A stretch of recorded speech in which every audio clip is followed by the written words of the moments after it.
Get ready for a major shift in the Android app ecosystem. Google is taking a bold step to combat malware and scams, and it's about to change how we install apps.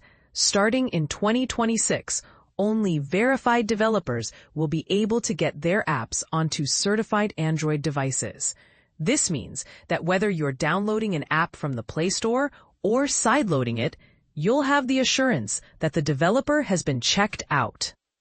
Think of it as a two-step security process.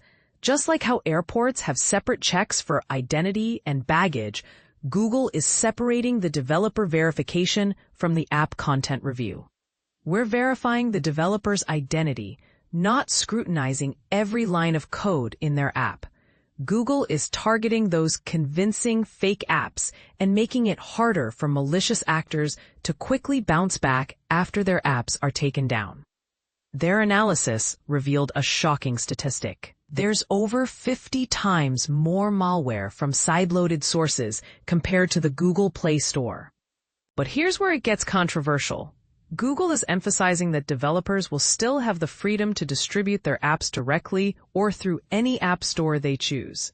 So, while they're tightening security, they're also ensuring developers have options.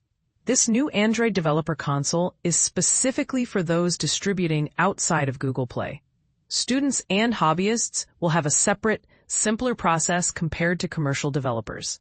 For those distributing through Google Play, the verification process is likely already familiar, as it involves obtaining a DUNS number.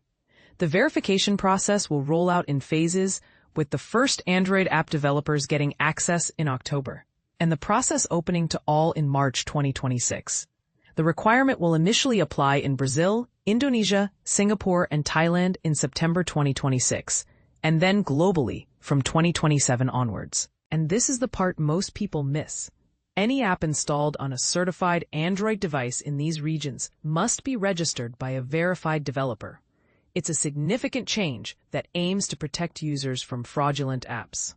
Google has received positive feedback from government authorities and other parties, with Indonesia, Thailand, and Brazil's ministries and banking federation praising the move for its balanced approach and alignment with national digital safety policies. So, what do you think about this new requirement?